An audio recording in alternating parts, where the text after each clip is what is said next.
हरियाणा की जनता के लिए अब इनेलो ने बताते चले कि इनेलो सेवा नाम का एक ऐप लॉन्च कर दिया है और जनता इस ऐप पर अपनी समस्याओं को दर्ज करा सकती है और ऐप के जरिए आने वाली जनता की समस्याओं को इनेलो सरकार के सामने समाधान के लिए उठाएगी और इनेलो जनता की समस्याओं का फॉलोअप करेगी। और इनेलो नेता अभय चौटाला ने पूर्व उप प्रधानमंत्री ताऊ देवीलाल के सम्मान में 25 सितंबर को रोहतक में होने वाली रैली की भी जानकारी दी। वहीं चौटाला ने जेजेपी और पूर्व सीएम भूपेंद्र सिंह हुड्डा को भी अड़े हाथों लिया।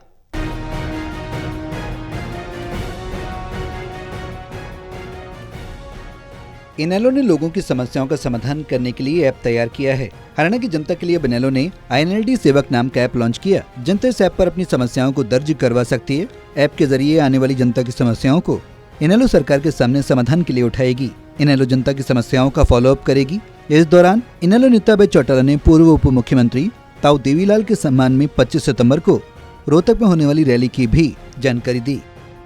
25 सितंबर को चौधरी देवीलाल जी का सम्मान दिवस है। इस बार हम उसको रोहतक में मनाने का काम कर रहे हैं।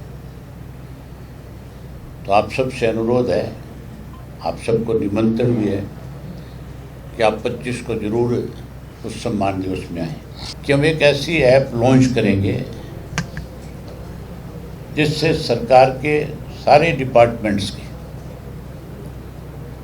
पोल खोलने का काम करेंगे। कोई भी व्यक्ति पूरे प्रदेश का मेरे से सीधे तौर पे संपर्क कर सकेगा उस ऐप के माध्यम से कि उसकी आज की क्या समस्या थी, उसने अपनी समस्या के लिए किन किन अधिकारियों से संपर्क किया और उन अधिकारियों की तरफ से उसे क्या आश्वासन मिला। वहीं साल 2019 में भाजपा को समर्थन देकर सरकार बनाने पर इनेलो नेता अभय चौटाला ने जेजेपी पर भी निशाना साधा। इसके साथ साथ चौटाला पूर्व सीएम भूपेंद्र सिंह हुड्डा पर निशाना साधने से भी नहीं चूके। अभय चौटाला ने कांग्रेस के ऐसे कई नेताओं के नाम गिनवाए जिनके चुनाव जीतने की पूरी संभावना थी, लेकिन उनकी टिकट कटवा दिए गए। अभय चौटाला ने आरोप लगाया कि भाजपा की सरकार बनवाने के लिए ये खेल खेला गया। अभय चौटाला ने सवाल उठाया कि हुड्डा के विपक्ष के नेता पद से हटने को 1 साल के करीब हो गया, लेकिन सरकार ने उनसे अभी तक सरकारी कोठी खाली नहीं करवाई जो नेता प्रतिपक्ष के नाते उन्हें अलॉट हुई थी। लोगों ने मुझे खुल करके ये बताया कि हम 2019 में भाजपा को सत्ता से बाहर कर रहे थे,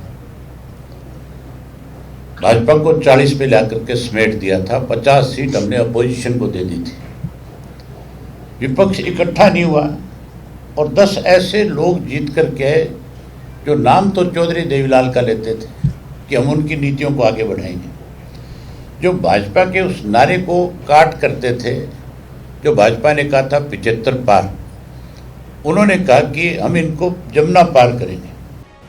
अभय चौटाला को पिछले दिनों फोन के माध्यम से दी गई धमकी के मामले पर अभय चौटाला ने कहा कि इस मामले की शिकायत दर्ज करवाने के बावजूद भी अभी तक कोई कार्रवाई नहीं हुई और न ही कोई जानकारी उनको इस बारे में दी गई। चौटाला ने कहा कि यदि उनकी शिकायत को ठंडे बस्ते में डालने की कोशिश की गई तो वो कानूनी रास्ता अपनाएंगे।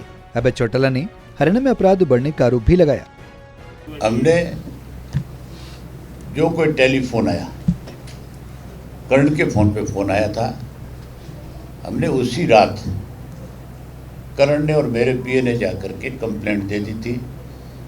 अब तक मुझे उसके बारे में कुछ नहीं बताया गया कि इसमें क्या प्रोग्रेस है या ये किसकी थ्रेट आपको आई है। मैंने रिमाइंडर भेजा है हरियाणा सरकार को भी और चंडीगढ़ पुलिस को भी। अब उसका क्या जवाब आता है मैं देखूंगा। अगर ये लोग इसको कहीं ठंडे बस्ते में डालने की कोशिश करेंगे तो मैं ज़रूर लीगल इसकी जानकारी लेकर के आगे बढ़ूंगा। चौटाला ने आरोप लगाया कि बाढ़ से प्रभावित लोगों को अभी तक राहत नहीं दी गई।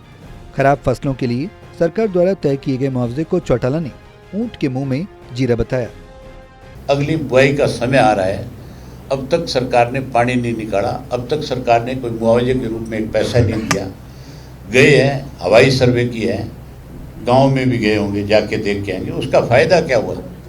चौधरी देवीलाल और चौधरी ओम प्रकाश चौटाला जो मुख्यमंत्री होते थे उसी वक्त हिदायत होती थी कि साथ के साथ गिरदावरी हो, और वो चंडीगढ़ वापस नहीं पहुंचते थे, उससे पहले लोगों को मुआवजा मिलना शुरू हो जाता था। अब भी मुआवजे के रूप में पंजाब की सरकार ने तो 20,000 अनाउंस किया है और इन्होंने 15,000 किया है। ये तो ऊँट के मुंह में जीरे वाली बात है। बहरहाल देखना भी होगा कि अभय चौटाला द्वारा लगाए गए आरोपों का विरोधी क्या जवाब देते हैं। Anil Kumar, total news, Chandigarh.